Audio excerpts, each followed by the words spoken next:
Welcome to Sib Spot. Today's Reddit stories are from Am I the Butthole? Story 1 is by Thrower7746. Am I the butthole for telling my son he and his fiancée are spoiled? I'll try to keep this short. I'm a 57 male, my son is 23, and he's engaged to Peggy, who's 22. They have been engaged for 5 months or so. Our culture dictates that Peggy's father and I share the cost for their wedding. He, her father, said we should provide $10,000 each, a total of $20,000 budget. I could afford this, sure, but this seems insane and extravagant to me. I said I would give $5,000 and he could give whatever he wanted.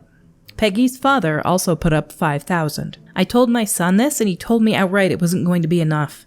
He said, I don't mind, I figured that me and Peggy would have to pay for some of the wedding. I asked what he meant. He said no way would they be able to do their wedding in under $10,000. I said my own wedding, after haggling and deals, only came out to around $7,000, so I don't think this is an issue. He argued against me and said that my wedding was 40 years ago and prices were different. He outlined some prices and said the cheapest venue he could find was $5,000 and food alone was going to be $2,500. He again said he didn't mind and he thanked me for giving them money for the wedding, but I honestly felt hurt that he thought we were not giving enough. I said, how could food come out to $2,500? And he said that was only around $25 per person. I suggested ordering pizzas or sub sandwiches, but he looked at me like I was crazy. I said, okay, well, we can just offer less for the photographer and the decorator. And he said that's not how things are done. I said it is how things are done, and maybe if Peggy and him weren't so spoiled and expecting the best of the best for everything, then $10,000 would be plenty. After I said this, he just closed his eyes and thanked me for the money and basically told me to get out. I was complaining about this instance to my wife, and she told me that I was being a stick in the mud and it's his only wedding. My friends agree with me, though. Am I the butthole? I realize that $5,000 to $10,000 per person is a lot of money. $10,000 is a lot. $5,000 each is a lot as well. But the price of things for weddings has gone up massively since you were married 40 years ago. That's a long time. The cost of everything is extravagant right now. I would say it was answered best by some of the comments down below. All About Bird says, yes, you're the butthole. He thanked you for the money and is planning on paying for the rest. How they spend their money isn't your business. Can you seriously not envision that prices have increased over several decades? Underneath that, Flower of Iron said, I got married in 2012. I paid $50 per head for the venue and food. It was the cheapest venue in the area. That same venue now charges $150 per head for the exact same thing. Also, don't even think about getting a photographer for under $1,000. Seriously, this is why so many people make fun of boomers. They just can't imagine that prices have dramatically increased and they expect young people to be able to do what they did decades ago. My parents bought land and built a house for $90,000 in the 90s. That same house is worth $1.5 million now. Things have changed dramatically. Yeah, a lot of us are feeling the pain of having to pinch pennies because the cost of living is so extraordinary right now. It's honestly making most of the world suffer right now. And weddings have always been expensive. Our next story is by Cell Phone in Class. Am I the butthole for telling my professor he's causing the distraction and submitting a formal complaint to the head of the department? I'm a 21 female and I'm enrolled in a summer session at my university. This school doesn't have a blanket policy on cell phone use in the classroom. It's up to the professor's discretion. Most say, it's your grade, you get what you put into it. Others will say it affects your grade, but they won't call you out on it, just mark it in their book under participation. I don't have an issue with either method. I personally don't use my phone, but I don't really care if others do as long as they're not disrupting the class. Which, 99.9% of the time, they're not. There's no music, no bright lights, just someone texting or scrolling social media. But a select few make it a point to call it out every time. Some, it's just a, hey, put it away, but others really lay into the person and it derails class. As this is a summer session, we already have a limited number of classes, and it's difficult when the professor is stopping class every few minutes.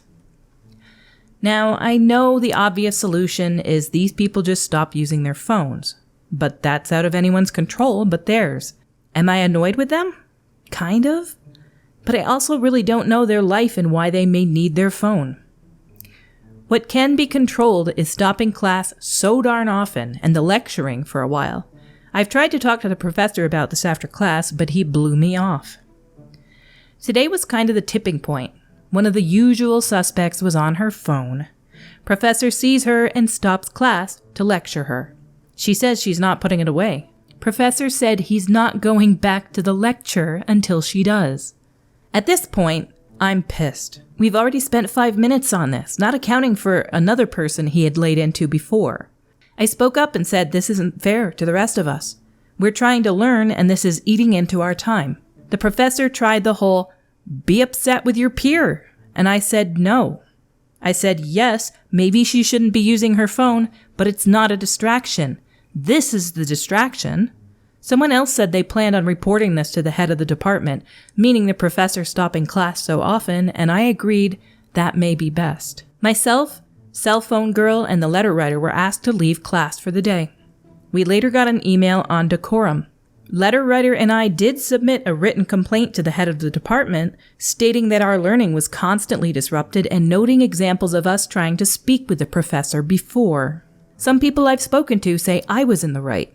Others say I should have just shut up and let it go. They pointed out the possible hypocrisy of me being upset when class was derailed, then I made it worse. I see that point, but I also think the kerfuffle would have continued as long as cell phone girl didn't put her phone away. Am I the butthole? Most people seem to say you're not the bad guy. This isn't school where kids are attending for free or, on their parents' dime, basically from paying tax dollars or something.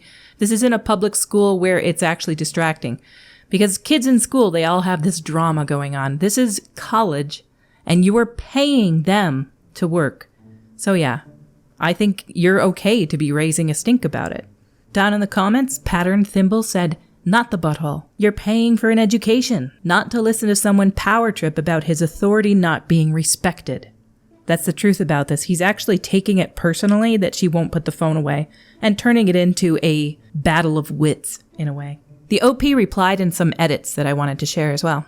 Edit. So the common consensus amongst the you're the buttholes is that I should have just gone to the department head to start, given I already tried talking to the professor on my own, which I can understand that point of view and don't disagree. I want to clarify again, I am not mad about his policy. It is well within his rights. I'm upset about how he executes it. Kicking her out takes 5 seconds versus going on a whole tangent multiple times throughout the class. But for those who said I shouldn't have submitted the complaint either, what is your alternative? Some have said talk to the student, but if that doesn't work, we continued to fall behind on material, then we don't do well. That's basically punishing those who aren't doing anything wrong. So, genuinely, how does this get fixed outside of going above him? My suggestion would honestly be to tell the class that if you want to use your cell phone, have them go outside of the room for a minute. I very much think that students are capable of using their cell phones responsibly, even in the middle of like a high school class. I used to teach in a high school. I was in classrooms where I was told that I had to make sure they were putting their phones away if they were out, though. That's unfortunate. But I was a teaching assistant, so I had to work under multiple teachers' instructions, and it would fluctuate. There were some teachers who would completely integrate cell phone use right into their class instruction, and others who would make a bunch of copies of some handout and hand that around class and then make sure that they didn't use their phones at all. No cell phone use, no questions asked. Some of them would actually take it away from the student. The school policy was teacher could take it away from you. They would turn it into the office. The parent could come at the end of the day and pick the cell phone up. That was how strict some of these teachers were. But yeah, I think it's a fair compromise to tell the class, okay, if you want to use your cell phone, step out of the class, please. It obviously bothers this professor. He's going to shut down and not be able to teach. please step out of the class, use your phone, and come back in. But maybe even that wouldn't settle this debate. The stories from Am I the Butthole have come to a close for today. Thanks for listening, guys. I appreciate all your time. I hope you enjoyed them.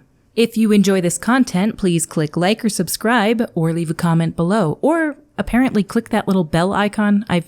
That does notifications for videos, which I've never used on YouTube before. But if you want to do that, please feel free. Until we meet again, have a spiffy day.